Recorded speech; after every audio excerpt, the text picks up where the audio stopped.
นั้นเจ็บปวดเจ้ามันเจ็บปวดเจ็บปวดจนแทบจะตายสิ่งดีในโลกมีมากมายแต่กลับสนใจสิ่งที่ผิดแล้วเอาไปคิดจนโศกเศร้าน้องเอ๋ยน้องนั่งอยู่ในอ้อมกอดอยู่ในอ้อมกอดในอกอบอุ่นของเขาเหตุใดสร้างสัวนอกหัวใจเรายังไปหักเขาอยู่เต็มอกแล้วมาเสียอกเสียใจยิ่งอื่นในโลกมีหลายล้านเป็นยังจึงถามหากคนนี้ทั้งที่เขามีเจ้าของจริงน้ำตาน้องพอหักน้องแต่เจ็บล้าวลาหัวเอ่ยหัวใจเจ้านั้นเจ็บปวดเจ้ามันเจ็บปวดเจ็บปวดหาสิ่งใดปาน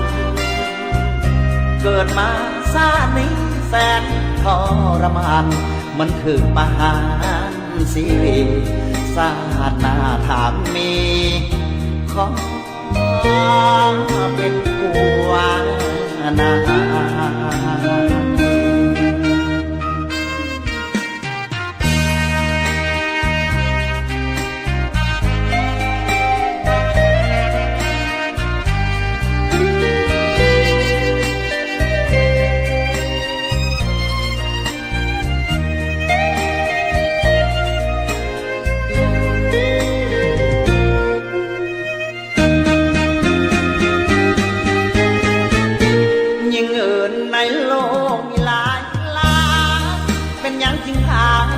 หากคนนี้ทั้งที่เขามีเจ้าของจริงน้ำตาน้องพอหักน้องแต่เจ็บล้าวลาหัวเอ่ยหัวใจเจ้านั้นเจ็บปวดเจ้ามันเจ็บปวดเจ็บปวดหาสิ่งใดปานเกิดมาซานี้แสนทรมานมันคือประหา